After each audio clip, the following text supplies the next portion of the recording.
The blizzard. Crossing the threshold itself is what makes us forget. So says the new science of coming and going.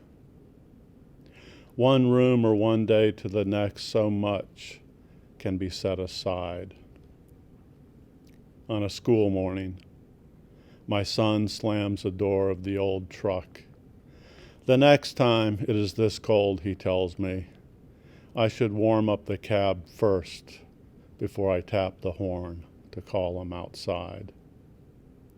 My own father had ridden a transport into the rain-blackened woods of the Ardennes. This was outside of Saint-Vit, Belgium, and later in life he repeated from Bonhoeffer, if you board the wrong train, it is no use running along the corridor in the other direction. I was not sure what that meant at first, surprised that he would say it at all, but believed it to be about despair, or something like the helplessness of sleep, as in the early morning house on holy days of obligation, he would say from the dark hallway, time to go. The bus is leaving.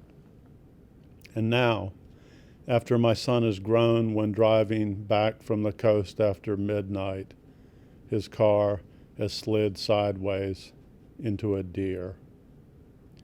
At home, we must switch the lamp on, then drive nearly to Sardis Church Road to gather his young family. They pack the baby in our car and are driven home.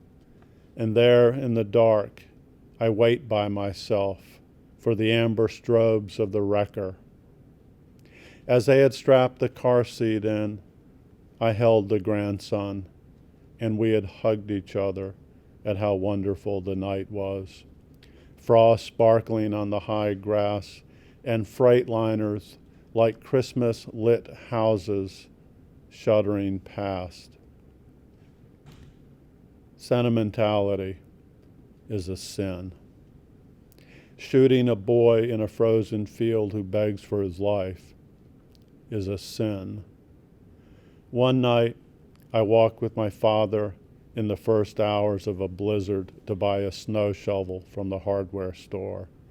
And as we returned, we had to dip our heads across the hard nicks of slanting ice. Years later, they would cart him downtown in the limo wagon the coroner called a bus. Neither is this what Bonhoeffer meant exactly.